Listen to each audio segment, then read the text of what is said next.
जाना, मन के स्वास्थ्य पर है ध्यान लगाना। मन की सेहत भी है जरूरी, काउंसलर से फिर क्यों दूरी। मन की सेहत भी है जरूरी, काउंसलर से फिर क्यों दूरी। चलो अब अपना फोन उठाओ, मनोदर्पण पर कॉल लगाओ। चलो अब अपना फोन उठाओ, मनोदर्पण पर कॉल लगाओ। मनोदर्पण के काउंसलर से परामर्श पाने के लिए डायल करें toll free number 844-844-0632।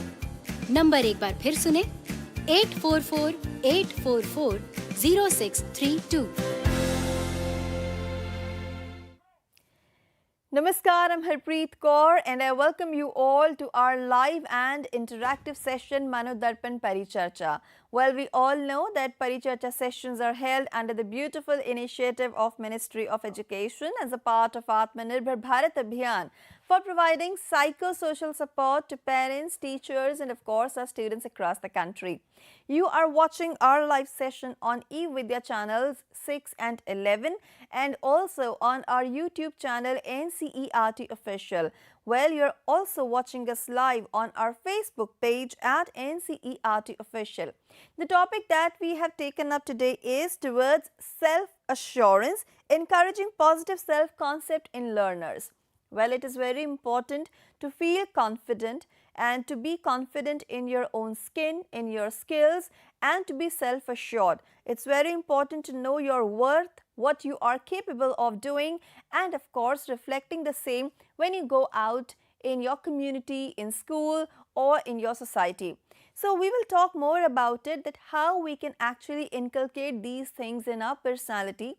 Are people born with confidence or they imbibe it or develop it over the years? There are going to be a lot of important questions. We will learn about self-concept, what exactly it is and how we can be self-assured. So a lot is going to come your way. But this session is completely live and interactive, which means you can speak to our experts, you can get your doubts cleared and of course you can also share your experiences and feedback with us. Well, our phone number is, there are two phone numbers first of all. eVidya number is 8800440559. And when we talk about our national tele helpline number, that is 844-844-0632. We also have a dedicated website which is www.manodarpan.education.gov.in. On this website, you will get the answer to most of your questions. You will also find counselors there who can help you out if you are having any kind of discomfort or something that you would like to ask related to mental well-being.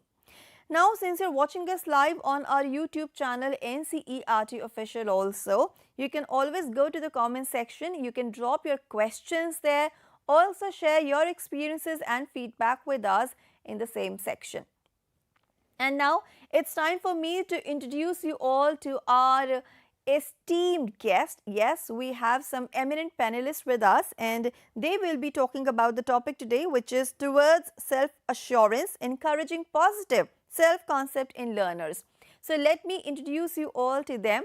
We are joined by Dr. V. Sasikala. Ma'am is Assistant Professor from RIE Bhubaneswar. Ma'am, namaskar and welcome to the session. Namaste. We are also joined by Dr. Jeena KG. Ma'am is Associate Professor from RIE Bhubaneswar. Ma'am, namaskar and welcome to the session. Namaskar, ma'am. Thank you so much for inviting me in this session. We also have with us Mrs. Rekha Das. Ma'am is a psychologist. Ma'am, namaskar and welcome to the session. Namaste, ma'am. Thank you for this cordial invite to give this opportunity to talk. Sure, ma'am. Pleasure is all ours. And last but not the least, we're also joined by Ms. Sandhya Rani Pal. Ma'am is visiting faculty from XIM University, Bhubaneswar, from School of Liberal Arts Psychology. Ma'am, namaskar and welcome to the session. Thank you so much, Harpreet. Thank you for this invitation. Thank you so much.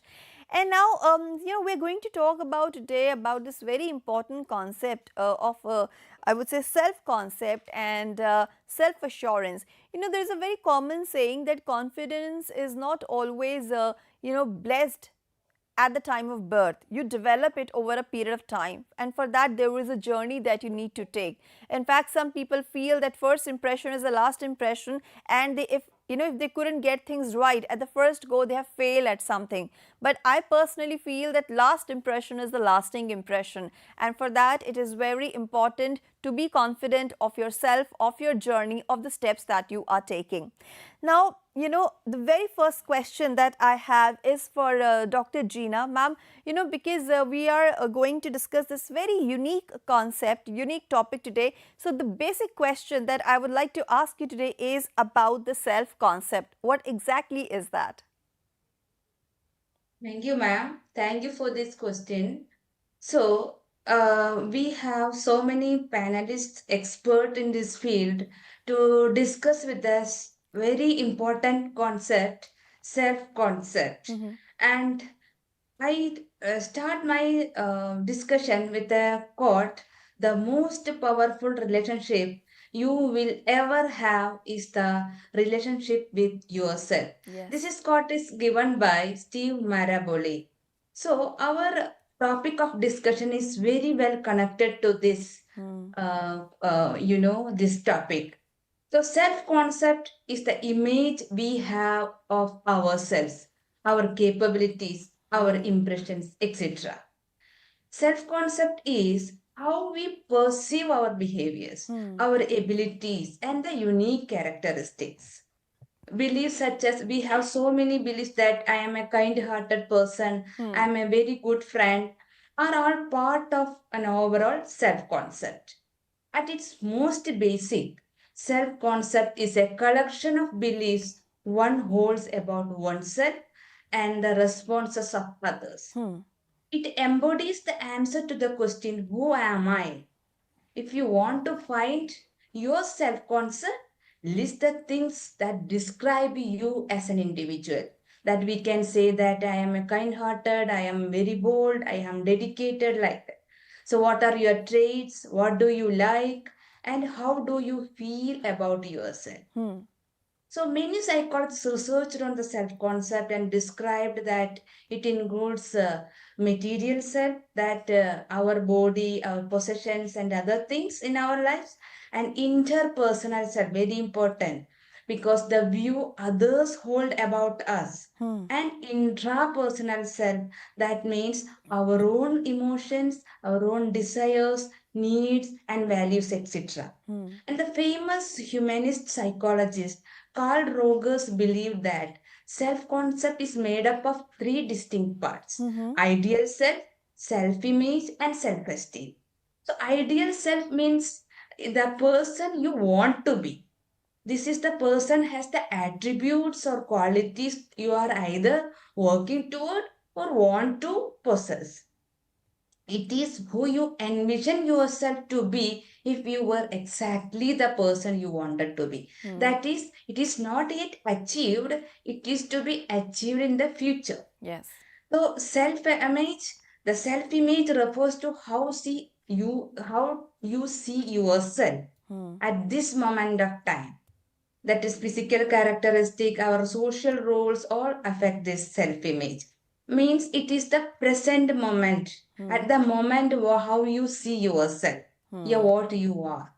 And the self esteem, the third component, how much you like, accept, and value yourself, and it also contributes self concept. So, Carl Rogers opined that there should be a balance between these three factors. Then there will be a positive concept, that is ideal self, self image, and self esteem.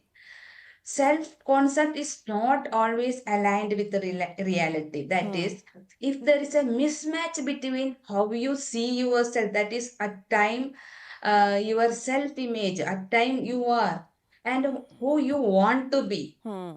If there is a mismatch between these two, your self-concept is incongruent, that is, it will help to negatively affect your self-concept. So our self-concept impact how we respond to life.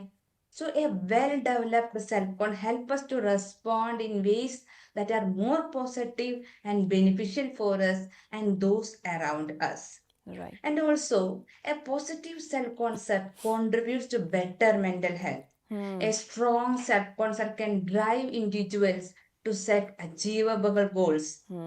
Then, how one perceives themselves affects the interaction and relationship others also. Yes. How? I will discuss. It seems that people who like themselves will generally like others also, while people who dislike themselves tend to be critical of others. So, children with a positive self concept may find it easier to get along with their friends, classmates, and teachers.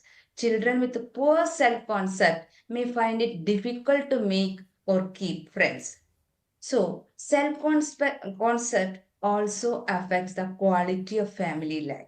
When the self concept is positive among the family members, they tend to be support rather than criticize each other. This helps them to feel close to each other and have a good communication with each other, which may lead to a satisfying life. So, this is the importance of and the concept of self concept. And from this discussion, you all may know that it is very important and it can be acquired. Some things we will get it from the environment, but we can also change that. So that need we have to positive inputs into the life of the students, yeah, the individual. With this discussion, I think other experts also will contribute their expertise on this concept. Thank you very much, ma'am. Thank you so much, ma'am. And you very nicely put it that you are as harsh on others as harsh you are on yourself. After all, the most important person looking in the mirror is the one who are looking, who's looking right back at you, and that is the most important person for you. So it's very important to develop that positive self-concept. We should be able to like our own self in order to reflect that to the others or the people around us. So that's a very great definition that you have given. Also, we hear this at times that only hurt people hurt others, healed people heal others. So it is directly proportional to that, I would say. And then there is another concept of self-assurance. We need to be self-assured, but why? That is the question, and I would go looking for this answer to Dr. Sasi. Ma'am, please tell us that why do we need to be self-assured? Yes, ma'am, sure. We have to be very much sure, as Gina ma'am has already said, that self-concept, the person who is very confident on himself or knows himself can only help others. The person who can help you is only cannot come from outside world. It is only you who can help you come out of any problems in life. Right. For that, you have to develop or you have to believe in yourself. That belief makes a difference between the success and the failures that you're going to face in your life. So, the self-concept, self-esteem, and all others play a vital role in the self-confidence, which is the assurance that you give to yourself that I believe in myself, I know my potential, I am confident in myself. The way you understand your potential, Yes. your talents, what you are actually capable of, that the self is to know. It is not, it doesn't mean that the self-assurance means I'm measuring my ability, my potential. It is not like that. It is more of the perceived ability or the confidence that you have on yourself. Because self-assurance gives you the confidence or the ability to explore the outside of your comfort zone. Everybody prefers to stay inside their comfort zone. When you understand that I am able to, I will make it in spite of, I can do it. When you say that I can make it happen, that gives you the assurance that I can, I will try, I will make it happen with all my efforts, hard work. So these all things are highly reliant on how you evaluate yourself. The factors can be subjective at times. It can be dependent on the learned behavior. But sometimes we doubt ourselves. Self-doubt arises whether I can do it, whether I will be able to do it, whether I am I have that talent to do it, whether I have that ability. This is all like natural responses that arises out of stress or anxiety that is appearing through the environment where we are living in. It may be an outcome of the failure or lack of confidence, or these feelings may be triggered from the external environment due to your personal life or in your job. But when you self-assure yourself, then you are not expecting for external validation, because the validation has to come within ourselves. You have to validate. You are the first person, best person to validate yourself rather than the validation you expect from others. So this confidence will give you the key to maintain any relationship, to achieve success, to excel in your performance, in your career, or to have a quality life. So apart from your perceived skills, the self-assurance takes you to specific tasks and new learning experiences. Some things which we are not in our comfort zone also. Sometimes we can learn out of that new experience. Yes. That you should push yourself into it, that I will learn, I will do it, and I will learn from it. Every phase of our life has lessons. So to take up that lessons, we have to help ourselves to move forward in life. So it is your attitude and perception about your ability. So you should trust yourself and also have a control of yourself. Because you will know, when you are assuring yourself, you will know your strengths, where I am strength. And when you know your weaknesses, you will know how to lessen it, how to reduce it, how to overcome it. So set realistic goals and expectations of yourself. Then you will be very sure of what you are. So you will be able to leverage your strengths. Don't be always timid with your strengths. That we have to praise ourselves when you are able to achieve something. Praise yourself. That is, our strengths has to be praised so that you get strengthened. Don't expect for someone to come and clap for you or pat on your shoulders or say, yeah, you did well. It's from us. So we have to leverage our strength. We have to be proud of ourselves. Embrace setbacks. Anybody in life, you see, every people, great people, renowned people, they would have faced setbacks. They would have stumbled on the obstacles, but they would not have stand at that place. They would have overcome it. So the past experience don't allow them to dictate your future. Learn from it and overcome it. So taking a setback is not a solution. So you will have to think logically at your hand, and then you have to assure, yes, I can cross this. Because you can find everybody on crossroads. Somebody has to cross the road. Don't expect for a hand from others to come and help you to lead the path. So when you know yourself, you have to bounce back. That is resilience in spite of so many adversities. So you have to bounce back from the setbacks or the challenges that you are facing in your life. You should have positive mindset which will foster or enhance your performance so that you get a can-do attitude, which translates higher level of achievements and success, so that you will have continuous improvement in your life. When you know yourself, your communication will be so assertive. Assertiveness is a strength of an individual. So when you express your thoughts, your opinions, your needs in an assertive way, confidently, without being any doubt, and another thing is you should not be overconfident or aggressive with that. Yes. So when you are very clear, assertiveness will help you to communicate, and it also leads to greater emotional well-being when you know yourself, because you are not expecting for others' validation for yourself. So emotional well-being, which is very, very important for a person's success. So the self-doubt, anxiety, fear of failure, everything can be overcome with this self-assurance. So a self-assured individual will work for work-life balance also, because they can build good relationships, strong relationships. They can authenticate themselves. by valuing their self-worth. So with a clear thought, they will make wise decisions, decisive decisions. They will not jump into conclusions. So knowing oneself and assuring their potential is very, very important a person for his success and progress in life. Right. Thank you, Madam. Well, you're absolutely right, and how beautifully put that, it is very important to be self-assured to know your own worth. You don't need any external validation. As I said, that the most important person looking at you is the one in the mirror.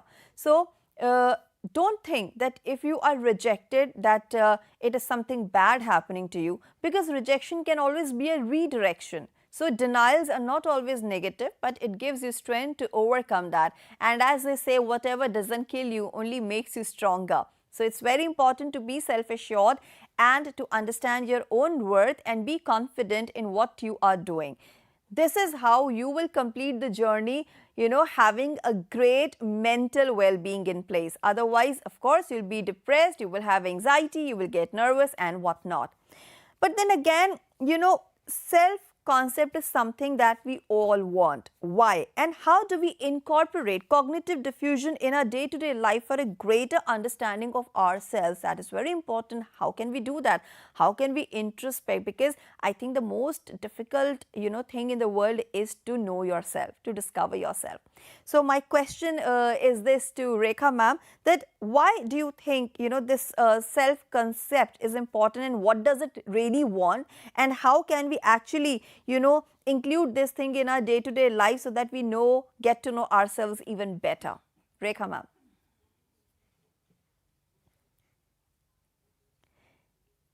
Yeah, Rekha ma'am, am I audible to you?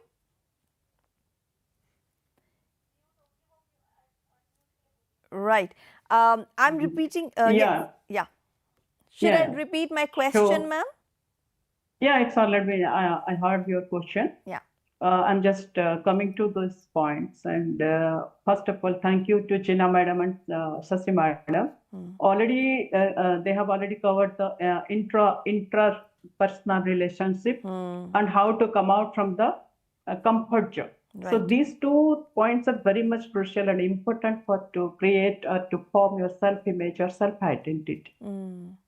So actually, I must say that self-image is the combination of conscious thoughts and biased feeling and emotions. Okay. So mostly it is the way we are talking to ourselves that will show that the way you are loving to yourself. Right. So when the person is always constantly engaged in talking negatively or harshly to harshly to himself or herself, it will create a very like a volcano form of triggering form of anxiety to his or her mind. Okay. So these are the, if you start listing down all sorts of your loopholes, your negative thoughts, your negativity in your mind, it more and more will spill out. Yes. So it will be uncontrollable for you to just control all those type of entangled thoughts, right? So here comes one principal point, that how to just manage those thoughts, because it is the obvious of brain process to calm every types of thoughts. We cannot stop them, right? So my point of view is that is cognitive diffusion. It's the word we have been said, that is the cognitive, the part of our brain, right? So it is combined to cognitive fusion to cognitive diffusion. Okay. So cognitive fusion refers to the entanglement of thoughts with one's identity. That is when the thoughts are already cluttered in your mind and you are unable to vacuum it, and it's in the form of entanglement, it's forming a negative source of energy in your mind. That is cognitive fusion. Okay. Then we have to diffuse it by using the cognitive diffuser. So it is the way that it will help you distancing yourself from and changing the thoughts and feelings, the way you are reacting to your thoughts and experiences. Like suppose I'm giving one example. I have to present a presentation today in my office, right? So my inner voice will start saying to me, no, don't speak up. No one will listen to you. Your points, everybody will laugh at you because you will be not that much communicative. So all sorts of negative energy already added to my mind. Because it is not perceived by the others. It is already, I have already perceiving myself that the way I will be treated by others. Yes. But my point of view is I have to present the presentation. What would be my skills? What would be my thoughts, my emotions, my updated form of knowledge? What I have presented, that is my motto. My motto is not how audience will react to my presentation. So my communication skill, it should be understandable mode. It should be communicative. It should be interactive. Right. That is my motto. So if I will be focused on that, that means I have changed my perception or how to react to the situation or the experience that I have already changed in my mind. That is called cognitive diffusion. Okay. It is the process of loosening the grip of thinking, that is all types of negativity on your identity. Okay. It will empower you to relate the mental process with a greater openness, that you can think openly, you can without any bias, without any judgment too. You don't need, like rightly you have said, that there is no, you don't need any type of external validation, right? So with the recognition and acceptance of your own thoughts, you can express your own identity, own uniqueness of personality without any fear or feeling or any assumption of criticism or rejection. Okay. So your thoughts should be more connecting. Your thoughts should be more progress towards to the growth. So you should not limit yourself only for the acceptance or only for the perfection. Right. Your thought is only towards the progress, not to the perfection. Because once you started that I should be the one of the perfect person in every and each and every field, then it will obviously come every sorts of, it will automatically come in a chain form, that all sorts of negative things. Yes, it is, I'm doing the wrong things, and I did the mistake, I did this and that. So all the things will be added and added. There is no deduction from your thought process of negative, right? So that is the whole process. That cognitive diffusion is the process that you have to lessen the power of, that is the negative energy or negative vibration you have added due to you, maybe due to your past experience or any childhood trauma, whatever may be the reason. But that should not be generalized, because currently in the situation you are now, you have to focus on that. If you have the presentation, you have to present. So how far you have utilized your thought, how far you have utilized your uniqueness in your thought process or your skills. All these things matters. Yes. Not that you have been criticized before, that somebody has put a negative remark to you. So that is obvious, because like if you see in a sky, different types of weathers are coming. Okay. So it's ranging from furious stormy night to brilliant sunshine day. So here, one weather is not sticking to the sky. All types of 7 types of weathers are coming and going.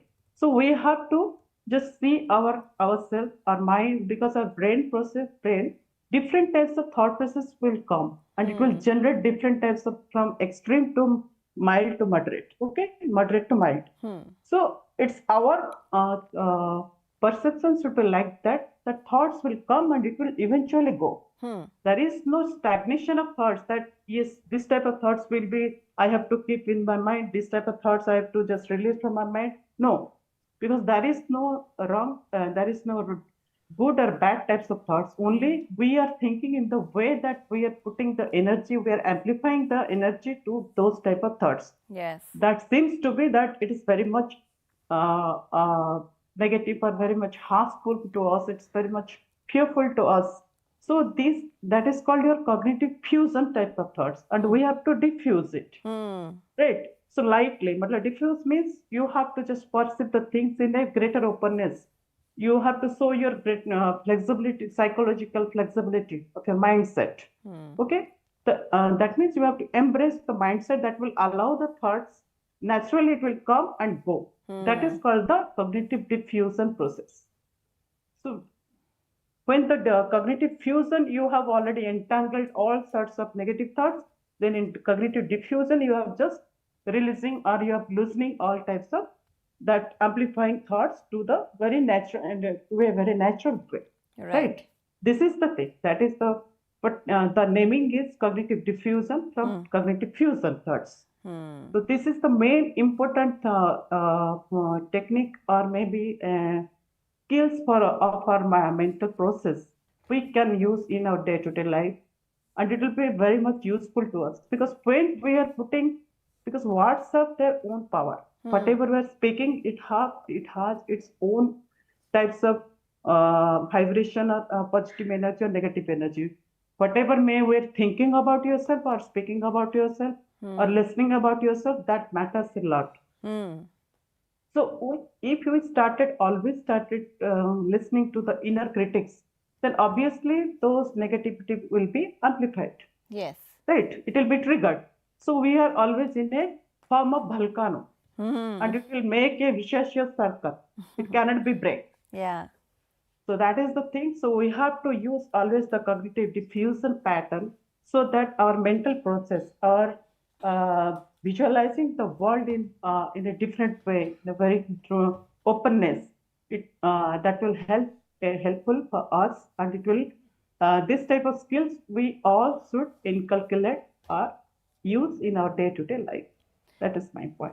Right. Thank you so much, ma'am. Of course, you're very right out there, because it is very important to not get affected by the outside noises, by your past experiences, because at present you know what you are going to present and how you're going to communicate and how you're going to express yourself.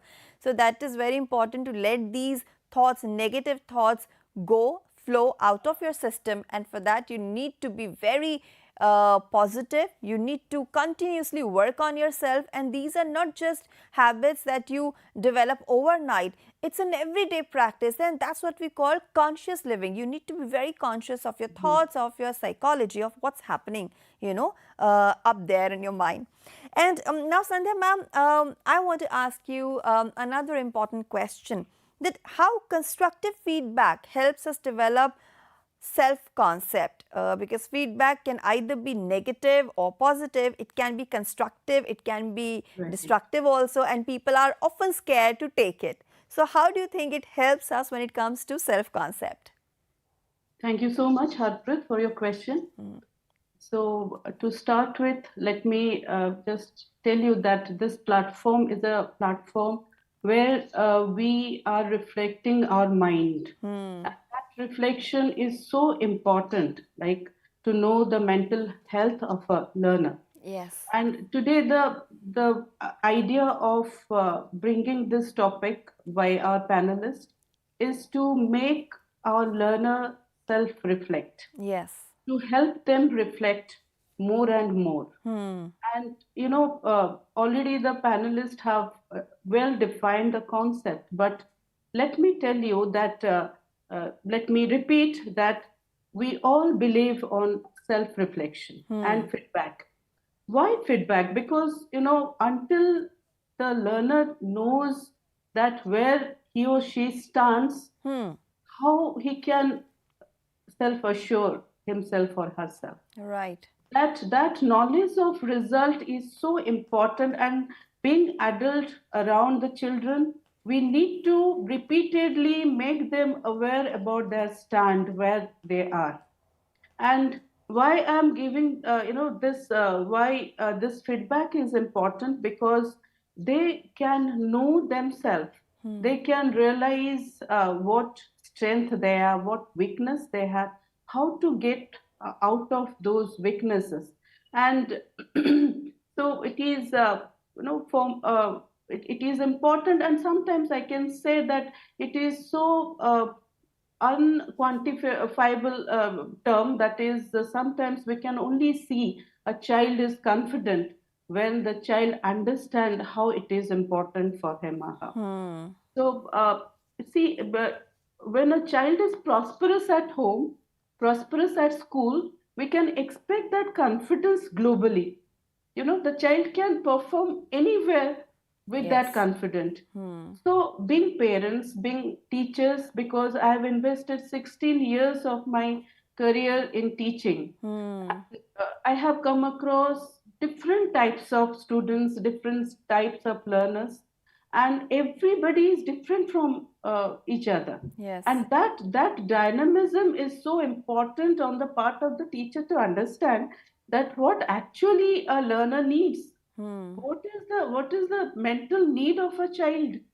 And when we understand that, it is it becomes so easy for an adult to make the child realize its stand. And you know, the to make the child empower with his skills and ability, feedback is important. So may I have the PPT presentation, ma'am? Yes, ma'am. Please go ahead. Okay. You're Can- controlling the PPT on your own, right? Okay, just a minute, ma'am. Sure. And you very rightly said, you know, what happens at times that feedback generally is for our own benefits, but sometimes it can also break us. It can break our morale also. Yeah. Right. So, Yes. So I'm sure you are covering all these points in your PowerPoint presentation as well. ma'am. Yeah. So yes. I'm highlighting some of those aspects of self-concept and how children are going to inculcate those habits in them. And mainly, I'm highlighting on the role of teachers and parents. All right. Let me please make me confirm whether the slides are visible. Yes, slides are absolutely visible. We can see the slide of the power of self-concept and constructive feedback. Yeah, thank you so much. Yeah. So, see, when a child or learner is aware about the self-concept, he can face the challenges. He can face every sort of environment, and that will help the learner to achieve the goal, and it gives a direction to reach the goal. Right. And constructive feedback by the adults will help them to achieve that growth, and learner can understand where they lack and what is their strength. So let me tell you one story. I think children are maybe there in the live session. They may be there listening us. Yes. So it is a story about a person who was passing by a forest, and so it was evening time, and he was hurried to reach his house. And on the way, what he saw, a group of elephants were standing, and he was scared seeing those elephants, and he thought they are wild and they may attack me, and he thought how to cross those elephants. And moving slowly towards them, he saw another person standing very close to those elephants. And he called that person and asked, aren't you scared of those elephants? He said, no, I'm not. Why? Because he said, because they all are tied with ropes. Is it? Then he approached and saw, yes, they all were tied with ropes, but those ropes were very thin. So he said, don't you think they will break those ropes and attack us? He said, no, they can't. Why? Why you are so confident about them? They will not. He said, because they all were tied with that rope from the very childhood. And they believe that they can't. So that belief system, when we believe that I can, and when I believe I can't, I can't. So to develop that belief in our children, it is very important that they should be given feedback continuously. Right. And that feedback will highlight on understanding their self. And self-understanding is first starts with their perception about self. So how they perceive themselves. Are they perceiving themselves as good or bad? For example, if a student thinks I'm bad in mathematics, okay, then what he does, he leaves that hope of attempting any sort of problem which is difficult. Even if the student has the potential to solve that, he does not, does not try to solve that problem because he thinks he can't. And that self perception can only be restored by the teacher, who repeatedly tells the student that no, you can do, you can do it. So that can help the child to perceive himself as good in that subject.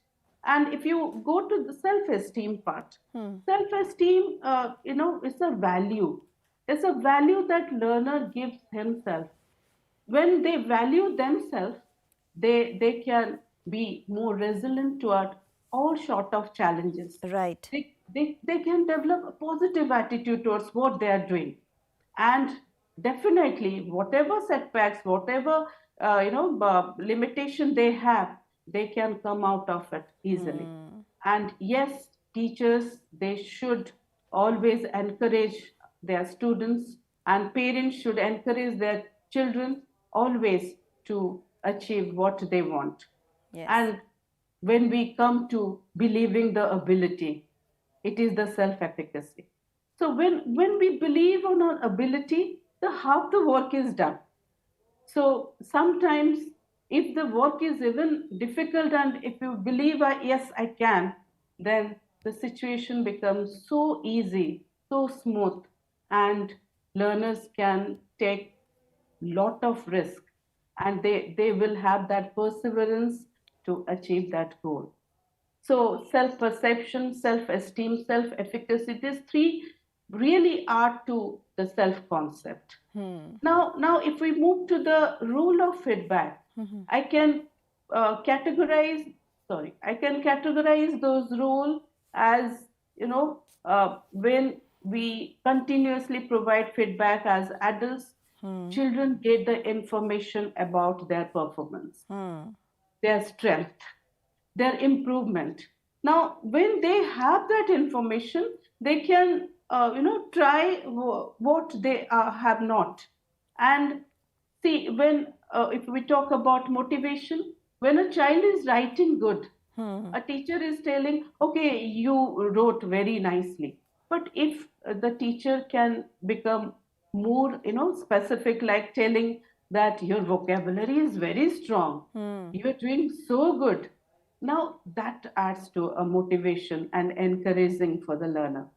And yes, self-awareness, feedback always help the child to reflect himself or herself. That self-reflection definitely will help the child to succeed and to reach the goal. Now, if we give importance to the strategy, right? The strategy, what a teacher or what a parent can plan. See, I want to share one of my experience with a parent. Once I was in a training session. I was giving training on disaster management in like trauma counseling for the government employees. And after that, session, one of the parent, like a mother, came to me and said, "Ma'am, do you counsel children?" I said, "Why you are asking this?" Because this session is something different. It's not for children. It's for the officials. Then she said, "Madam, after attending your session, I thought that you are a counselor and you can better understand a child." I said, "Okay, let me know what is the issue." She said, "Madam, my child is watching mobile phone throughout the day, not having any friends, not at all social. And I bought a cycle for the child, but he is not going out and riding." So I asked one question to the mother, "How many times you went with the child?" She said, "Madam, truly speaking, I have no time." I said, "See, children need support. Yes. And buying a cycle is not, your responsibility is not over, you know. So you have to uh, find some time to go with the child to do that. So habit, once it becomes a habit, you don't need to support anymore. That the scaffolding of, Bruner's theory tells so nicely about that scaffolding. So they need a little bit of support, and they, after that, they don't need anymore. So that, when we are adults, our feedback should be specific. Like if the child is doing that, we should tell the child, yes, you are riding well, yes, you are too good in riding. So like this type of feedback is really works heavenly for the child. And descriptive, we should describe why this. If you see, if, many times students fail in the science lab to do experimentation, right? Teacher who are there, they can, they can support the children with that descriptive feedback, like why that happened. Can you tell me why you failed? Can you explain why? Now when the child knows why, then the child can try next time Yes. how to come out of it. Like the Chandrayaan success story. See, because we knew that this was the fault of not smooth landing, then this time that fault could, we could get over it and had the smooth landing. Yes. So how well we can describe a failure, so that description can add to the confidence of students, and it should be actionable. It's not that I will tell you something that is not achievable, not you cannot do in your action. So that feedback should be implemented. That should have some practical implication. So it is, the strategy should be there for the teacher. And I have read a very beautiful line that, when we are doing our physical exercise, I think all of the panel members who are there and the audience who are listening, they know the importance of physical exercise, right? Now we are more conscious about maintaining ourselves, our health, and only maintaining physical health is not enough. Like, how much time we are investing for our mental well-being? Like it is like, if we are not ignoring our mental well-being, it is like watering the leaves and not watering the roots. So when we don't water the roots, it will die, the plant will die. Only sprinkling water on the leaf is not enough. So we need to provide that opportunity for students to Yes. learn. How, being adult, how we are facilitating the environment for learning. So we have to identify the mistake. We have to give them more and more chance to improve. Yes. And yeah, and not only just highlighting their setbacks or failures, how well they can come out of that and improve.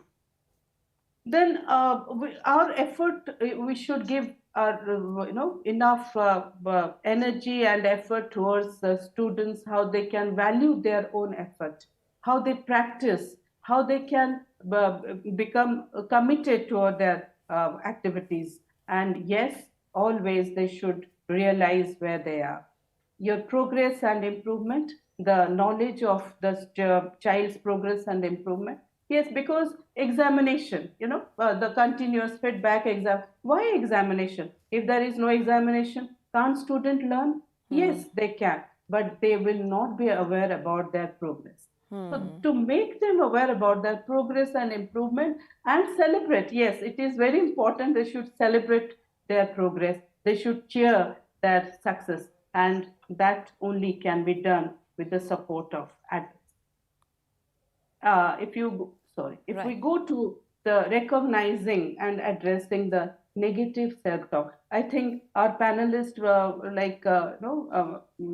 previously who spoke, they all spoke about that self-doubt, that the negativity, the feedback they got, in the past should not be there. See, if I ask the panelist, like, this is a bottle I have. It has, I think, half liter of water is there in the bottle. So if I ask, like, how much time you can hold it, like for 1 hour, for 2 hours, or 3 hours, can you? Can you hold the bottle for 1 hour? Of course. Yes. For 2 hours? Yes, but we will get tired by then. Right.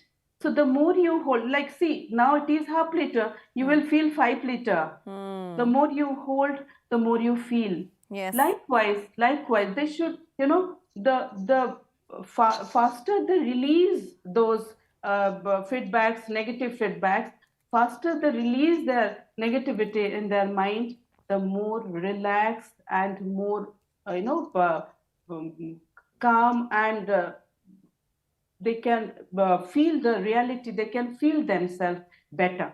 So we should, as adults, we should help them not to overthink, not to repeat those, what others have said. And very importantly, madam, I want to convey that it is the regular practice of parents to compare their child with the other child.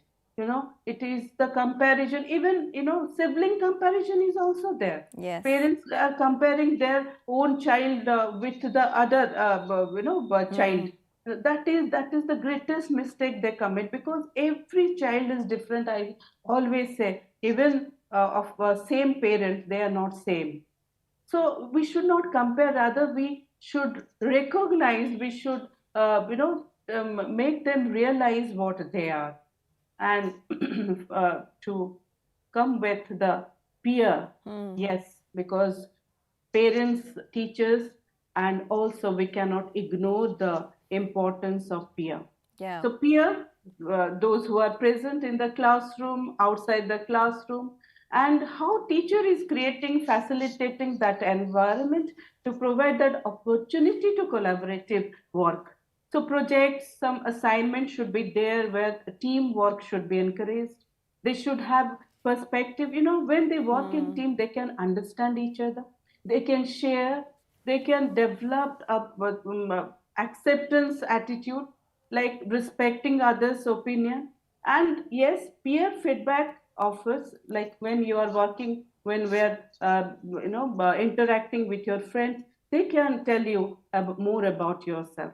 I read a line like, who is a best friend? A best friend is who knows you more than yourself. So peer tell you what you don't know about yourself. So peer feedback offers different perspectives and insight, yes, that may help you to reflect.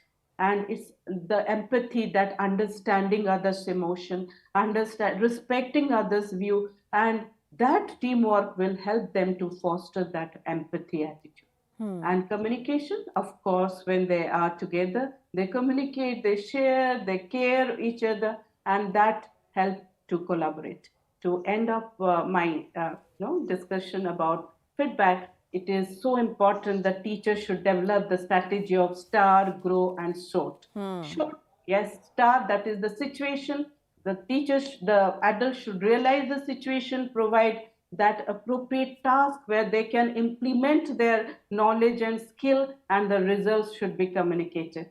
To grow the goal, reality, options, and way forward, there should be a clarity about goal. They should know about the hurdles and challenges to reach the goal. They should understand what is the reality, what challenges they are facing, and they should find different alternative to way forward. And lastly, the short, the strength, weakness, opportunity, threat. They should, when they get the feedback, they are more, informed about their strength, weakness. And yes, they will find the opportunity to come out of those weaknesses and threats. So we should cultivate a supportive learning environment by a teacher-student relationship that should be very positive and very, trust worthy. And we should encourage open communication. There should be collaborative learning activity, group work, feedback, projects, teamwork that should be encouraged. And yes, without recognition, how can we grow? So recognition and encouragement from the surrounding can help them acknowledge their effort and provide, they can get that feedback and they can grow together. So to conclude, we can empower our learners through such feedback, and that feedback will help them to be positive. They will have a positive self-concept and have they can empower themselves. They can embrace their challenge and achieve their goal, and they will be aware about what they are. Thank you so much for this opportunity. Well, thank you so much. It's a beautiful presentation out there, and so beautifully put that the feedback is extremely important because it helps us to grow, to develop, and of course to be a better version of what we were yesterday. And feedback should be given with the intention of having one benefited from it, and it should be received in the same positive light. Only then you can actually be a better version of what you were. You can be a better human being, you can be a better student, a better person, or you can improve your craft. You can be good at what you are doing at present, be it studies or anything for that matter. So feedback is extremely necessary. Absolutely, madam. Right. Absolutely. And this actually takes me to another question, another important one, and this is for Rekha ma'am, that how do you challenge your inner critic and win? Because we do get feedbacks, but then we become so critical of ourselves that instead of taking it positively, we start criticizing our own self and going into the depression or getting anxious or just deteriorating our productivity even further. So how do you think that you can actually be your best critic and still, be able to overcome the challenges that have been posed to you in life? Yeah, thank you very much, madam. Harpreet madam. Yes. And already Sandhya madam beautifully covered all the points, like watering the leaves, not watering to the roots. It's a very good point she raised. Actually, for our real self to win out over our anti-self, Right. it is most important that to understand the process of inner voice, what our inner voice is saying to us. So it is actually an unconscious psychological process for an individual to listen only the self-critics, inner critic voice, not to the whatever we have possessed all the right things or everything, but we are inclined or tend towards to listen the inner critics only. So look at the problematic part, everything which is related to all sorts of extreme part of our thought process. Yes, ma'am. So rightly, because I know I just previously in my talk I told you that words are full of energy and power. Whatever we are speaking to ourselves, it impacts. In fact, it doubles the energy, how we are thinking about ourselves and how we are projecting ourselves. Yes. So when we, here the point is we have to identify the patterns and recognize the self-limiting behavior that we are basically engaged in through our inner voices. That if the inner voices are just portraying the only self-limiting patterns of behavior, like I cannot, because tomorrow is my exam, I know that I have prepared a lot, but I will not excel. I know that I will be blank out. So again, we have started just doubting ourselves. Okay, we are not seeing that whatever I have prepared, or your content or syllabus you have prepared, your questions you have prepared, your accuracy and speed according to the question pattern and the number of questions you have prepared, everything you have prepared, but the only thing you are taking the account is only thing is that I am unable to appear the questions because I will be blank out. The questions will be a little bit of tricky, so I'll be it will be difficult to understand. So that is the thing. So avoid double standard. That is, here comes that we have to avoid the double standard. Try to treat ourselves as a friend rather than the source of a critics. Right. Okay, source of criticism. Because when once we are amplifying ourselves or triggering ourselves by source of criticism, or so a pot full of anxiety, filled up thoughtful thinking, then it will definitely in our day-to-day life or in our communication, it will portray clearly that what is our intention or how much we are not confident towards our field. Okay, so I have just made two types of things we can apply to just rebuild our self-confidence or rebuild our good self-image. That is, when we will start thinking or embracing our imperfection, that is, as our strength in disguise, then it will help. It will help in a greater sense. Because when we start thinking that I should be a perfect in each and every field when I am appearing, then we started committing all types of mistakes. So if you are starting committing all types of mistakes, then you are learning something from your mistake. Right. That means in disguise, you are getting some strength that you have learned something, you are doing some mistake, then you are also progressing yourself. That means you have to put emphasis on your progress, not towards to the top perfection. Yes. Right. So perfection and progress both are different. Progress is towards your success. Perfection is backward towards success. So that's why perfection leads to OCD also. Obsessive compulsive disorder persons, they mostly think about to make himself or herself as a perfect person. So they're unable to accept the surroundings and accept themselves without any type of perfection, right? So another second thing, it's a very funny thing. We can rename or label our negative thoughts some humorous name. Like suppose when I'm encountering or you are encountering any types of situation you have to face or you have to appear, that time you just rename your fearful thoughts like fear factory. So once you are appearing those type of thoughts are coming to your mind, you can speak to yourself, oh, now the fear factory will be open in my mind and all sorts of fearful thoughts and fearful senses and I will feel.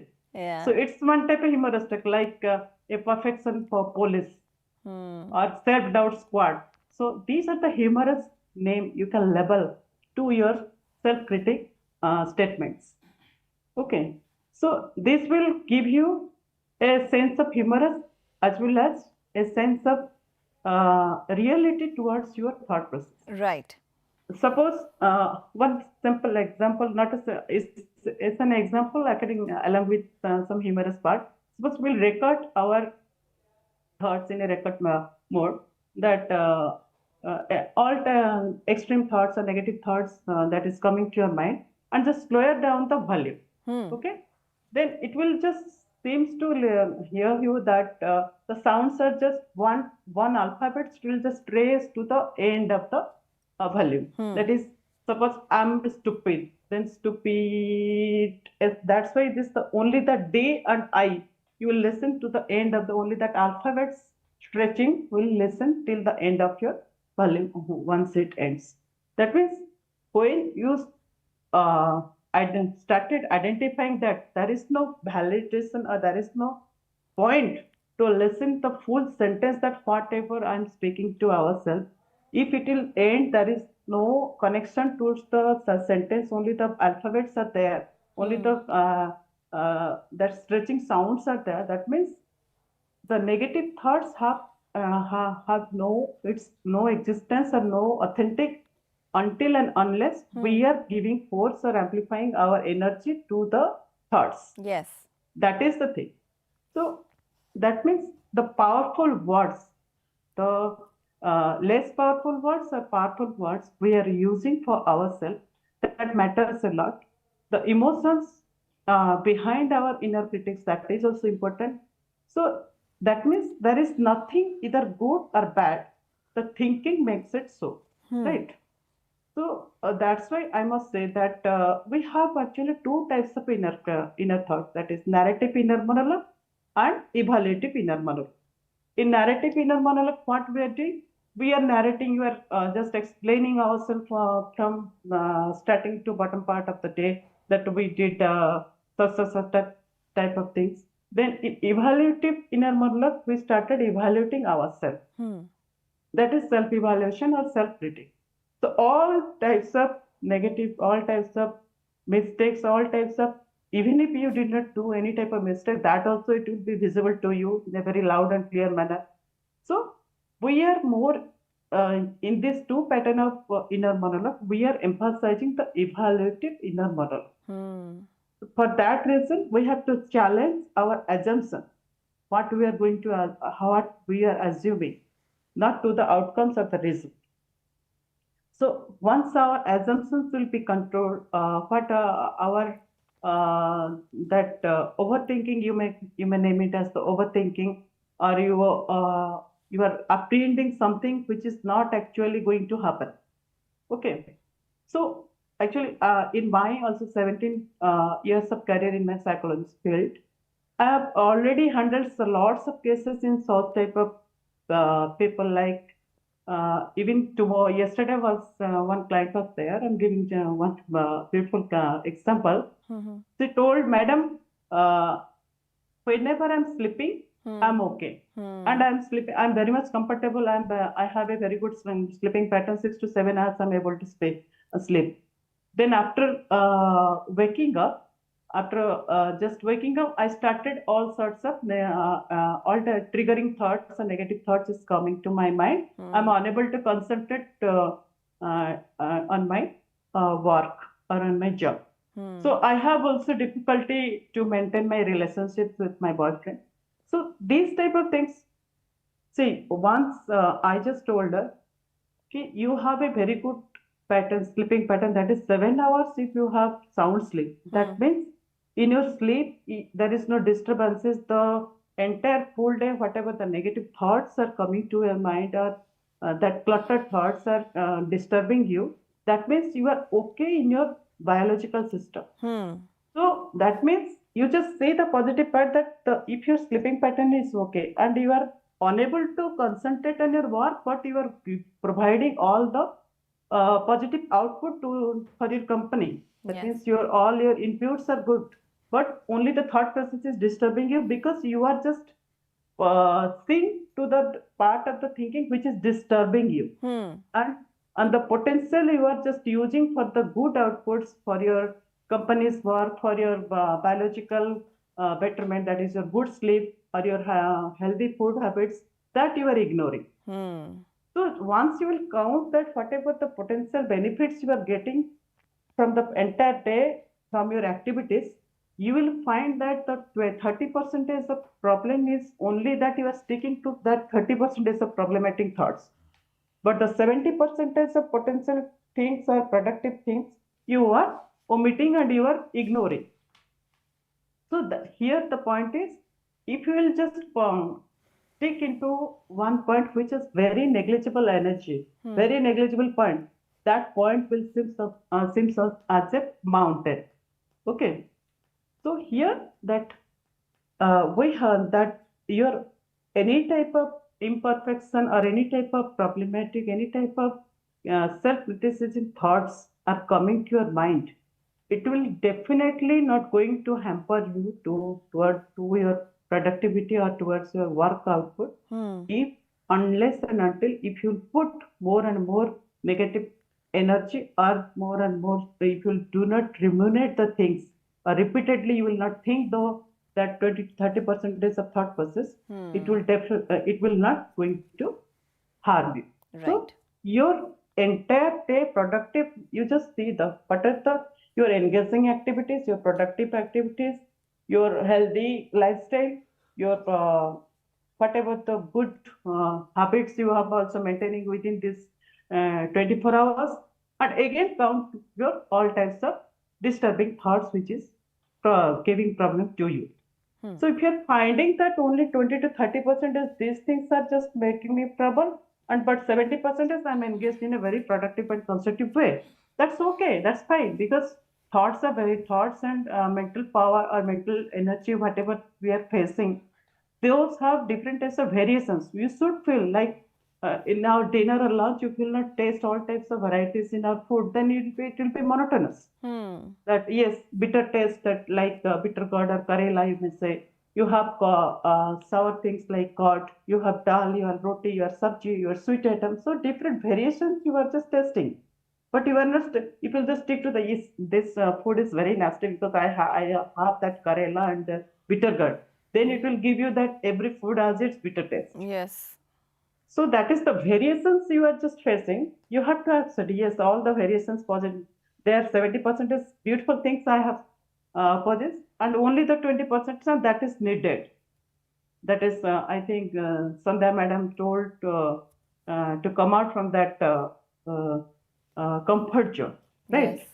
So that means if we are used to just our comfort zone, that which is very conducive to ourselves, then we'll be confined and we cannot accept all the challenges. So that means from our real self to win out over our anti-self, the process behind this, behind the inner voice, we should know about that.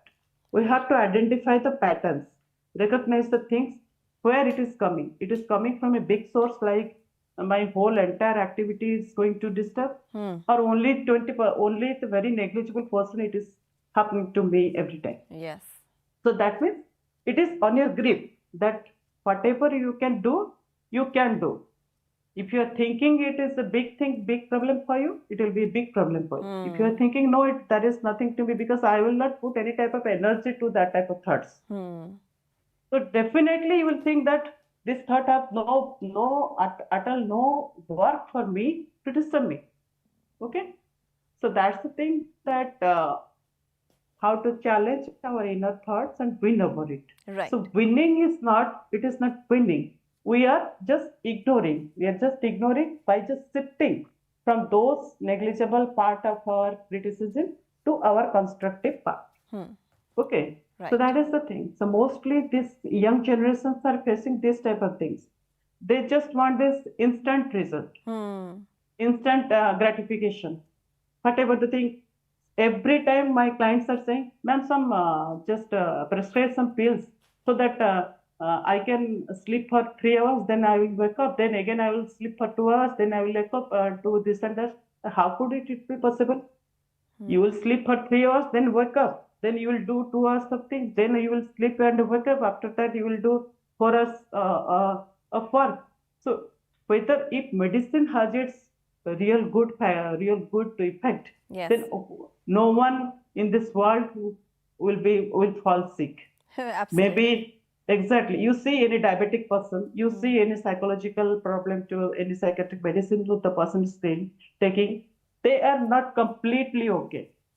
Because once you started the diabetic medicine, the doses will again and again it will increase. Once you stop the medicine, your sugar level will high. That means medicine has its that is not complete cure of. That is only the source that you are thinking that I'm taking the medicine, but Yes. real medicine is within yourself. Absolutely. That how your mind, your mental process, your thinking process, your using your positive energy or whatever the energy you are, which type of energy you are using towards your work pattern or your thinking pattern, that is more important. That is the big medicine for you. That is the big medication for you. So Yes. So we should not rely upon that external force and my parents should support me. Yes, obviously parents support, parental support, peer support, everything is there. But the main support is you are the main supporter of yourself. True. At last you are the main provider in the sense of the positiveness you have to bring within yourself. That is you are the person. Absolutely. Absolutely. Exactly. You. So that in this way you have to challenge. You have to challenge yourself and you have to win over that. Yes. That is the thing. You only increase what you give your attention to, and you Yeah. know, if you think you can, you can. If you think you can't, you're Yes. probably right. So that Right. is very well understood and very well explained also by you, ma'am, that we need to win over that inner critic, and we need, and especially I really like that part of the answer where you said you can give it some funny names like fear factory. Yeah.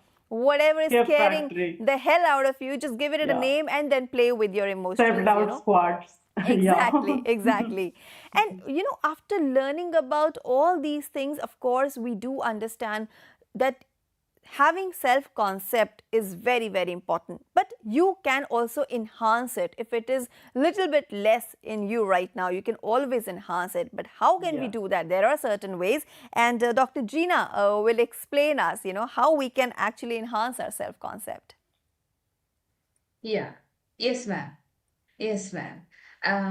Here the panelist, that Sandhya ma'am, beautifully described the stories about the feedback, how this how constructive feedback and the importance of that. And the Rekha ma'am, the negative, what the negativity, how it will affect, and also how the thinking, that is very important. Now the people are also, I am also reading on that, how our mental process, the thinking that will affect us. So it all starts with the thinking. And Shashi ma'am also told that the need of self-assurance. So many important aspects are already beautifully described. Covered, yes. And this is, this is to enhance, that the base of enhancing the self-concept. So for that, we know that how it develops. So not to enhance, we know how to develop the self-concept. That's already described. Again, I will also start with this. Self-concept develops in part through our interaction with others and also observation of others. So the family members, our close friends, our teachers, or the people in our community, and the media, especially the social media, have a great contribution, and that forms our self-concept. Yes. And the adults also play a very important role in the development of child self-concept. Okay, that I am talking about very young children. The very young children cannot picture themselves. That is, they are not capable of critical and creatively think of that, and what is their strength and all. Maybe they have confidence and all. So they depend on adults who are closely related to them, maybe their parents, family members. So they depend on them, what input they are getting. So during this time, they are painting a beautiful picture of themselves. So from where the colors they are getting from the inputs from the adults they are closely related to. So as adults, it's our duty to give them nice colors to paint a beautiful picture in their canvas of life. And of course, there are so many ways to enhance the self-concept. So some ways I am discussing, so already our expert panelist discussed. So first point is that what the way out is positive reinforcement. So we have to praise the efforts and achievements, and we have to build their self-confidence and encourage their persistence. So this is also important. We sometimes we will score little silly mistakes, and we will remember this as parent. We will remember their silly mistake, and often we are very, we are reluctant to give the reinforcement, their praise to our child. So again, allow children to express their thoughts, feelings, their creativity. They can be in any way, art, yeah, writing, yeah, discussion format. So this is also very nice. We have to understand them, and also help the children to set achievable goals. It's already described by Rekha ma'am and all. Setting the achievable. Shashi ma'am also described. That is very important, because if it is set a goal, it is not able to achieve that, itself create a depression, and it will negative thoughts. It will hamper the self concept. Right. So so this is also needed, and offer choices to the in daily activities to the children to promote autonomy in them, and also decision making skill. So we know that a decision making skill is a very complex and also important skills to be developed. So we can practice in their lives through some small activities. And also we have to demonstrate healthy self-talk. This already described healthy self-talk, and that will help the children to develop a positive internal dialogue. You are good, you are brave. I will also tell my son, you are brave, even though he is sometimes very, very fear or something. You are so brave that you can do that. That will, we don't know how these self talks, we this praise and this are will be influencing them.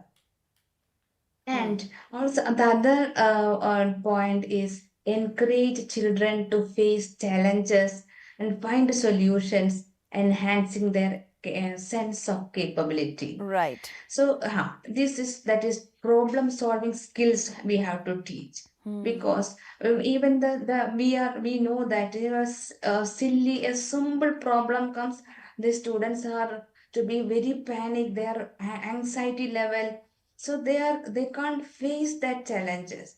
So we have to teach them problem solving skills and encourage friendships and positive social interactions to build a sense of belongingness and support. So also boost the self-concept of the children Yes. and help children reflect on their experiences and feelings to enhance self-awareness and understanding.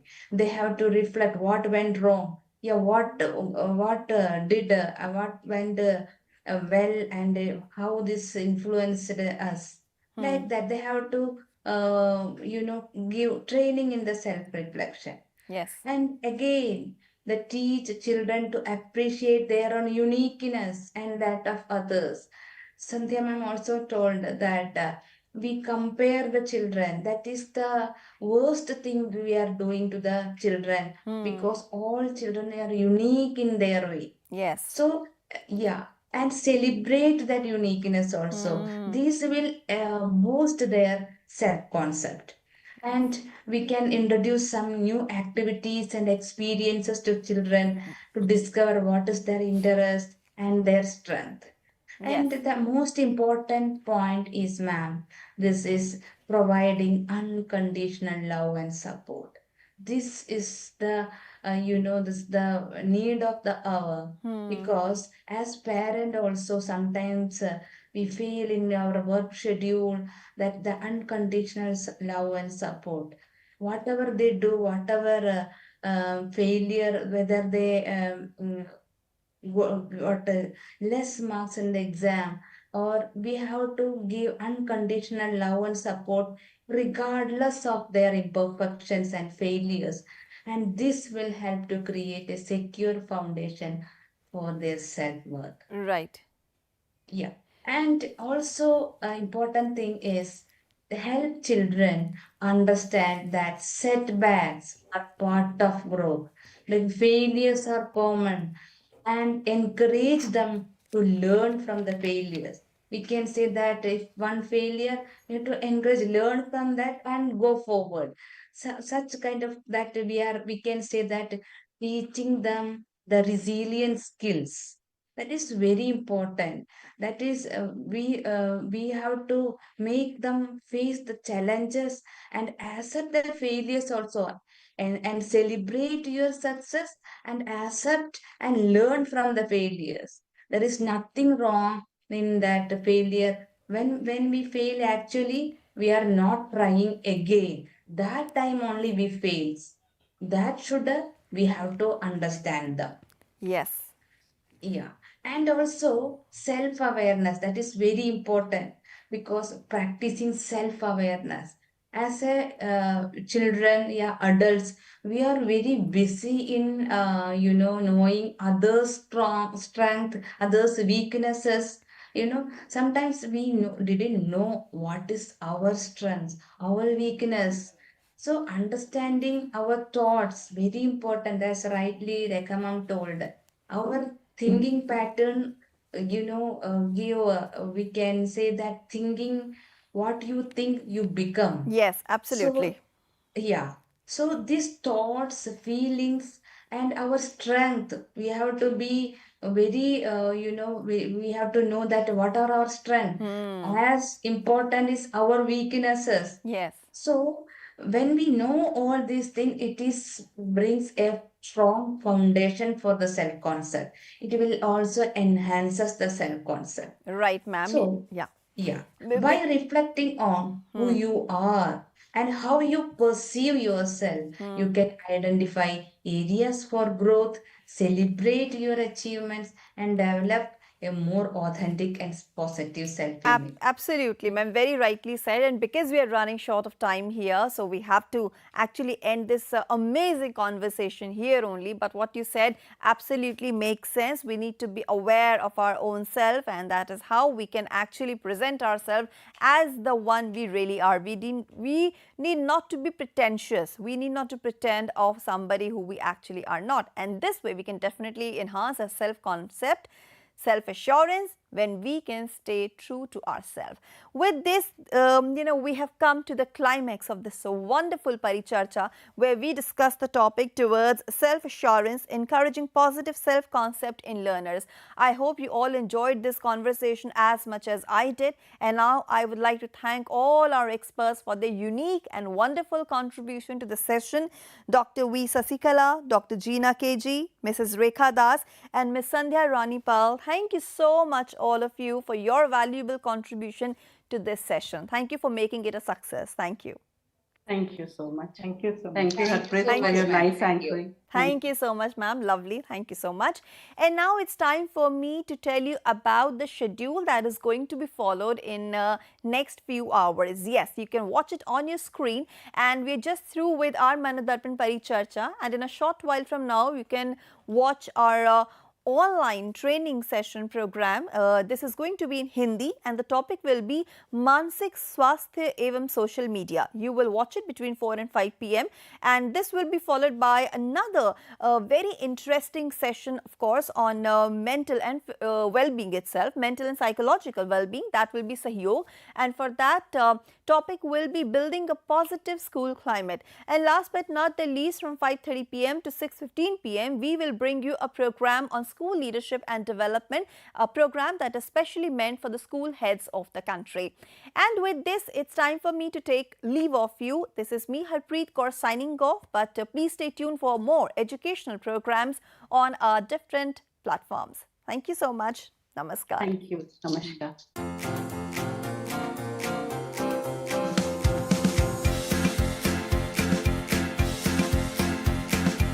अब नहीं है हिचकिचाना, मन के स्वास्थ्य पर है ध्यान लगाना। अब नहीं है हिचकिचाना, है ध्यान लगाना। मन की सेहत भी है जरूरी, काउंसलर से फिर क्यों दूरी। मन की सेहत भी है जरूरी, काउंसलर से फिर क्यों दूरी। चलो अब अपना फोन उठाओ, मनोदर्पण पर कॉल लगाओ। चलो अब अपना फोन उठाओ, मनोदर्पण पर कॉल लगाओ। मनोदर्पण के काउंसलर से परामर्श पाने के लिए डायल करें टोल फ्री नंबर 844-844-0632। नंबर एक बार फिर सुने, 844-844-0632।